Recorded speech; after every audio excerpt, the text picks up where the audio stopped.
कोल्हापूर जिल्ह्यातील पन्हाळा तालुक्यात एक दुर्दैवी घटना घडली आहे। लेकाला शिकायला बँक कर्ज देत नसल्याने शेतकरी बापाने आत्महत्येचं शेवटचं पाऊल उचललं आहे। शेतकरी बापाने बँकेकडे अनेक वेळा विनंती करूनही बँकेने दुर्लक्ष करत कर्ज देण्यास नकार दिल्याने नैराश्यात बापाने हे शेवटचं पाऊल उचललं आहे।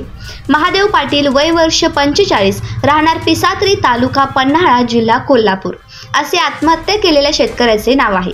या प्रकरणात बँकेकडून कोणतेही वक्तव्य करण्यात आले नसून शेतकऱ्याच्या कुटुंबियांनी बँकेने मुलाच्या वैद्यकीय शिक्षणासाठी कर्ज न दिल्याने आत्महत्या केल्याचे म्हटले आहे।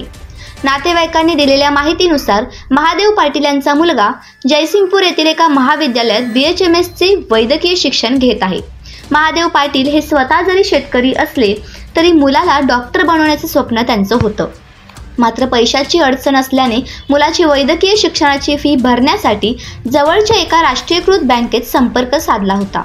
तर बँकेने पुढच्या वर्षी या कर्ज देतो असे म्हणत तोपर्यंत तुमच्याजवळ असलेले पैसे भरा असे सांगितले। म्हणून शेतकऱ्याने दागिने गहाण ठेवून पैसे भरले। मात्र दुसऱ्या वर्षी जेव्हा ते बँकेत कर्ज मागण्यासाठी गेले तेव्हा बँकेने कर्ज देण्यास नकार दिला असे मृत शेतकऱ्यांच्या नातेवाईकांनी सांगितले। पाटील यांच्या मित्रांकडून तसेच जवळच्या नातेवाईकांकडूनही बँक मॅनेजरला कर्जासाठी विनंती करण्यात आली होती, तरीही त्यांनी कर्ज दिले नाही। त्यामुळे आपल्या मुलासाठी कोणी कर्ज दिलं नाही। त्यामुळे गेल्या काही दिवसांपासून ते मुलाच्या भवितव्यावरून तसेच मुलीचे लग्न न झाल्याने ते चिंतेत होते। नैराश्यातून त्यांनी राहत्या घरातच गळफास घेऊन आत्महत्या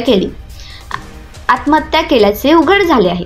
यामुळे परिसरात एकच हळहळ व्यक्त केली जात असून बँकेविरोधात देखील रोष व्यक्त केला जात आहे।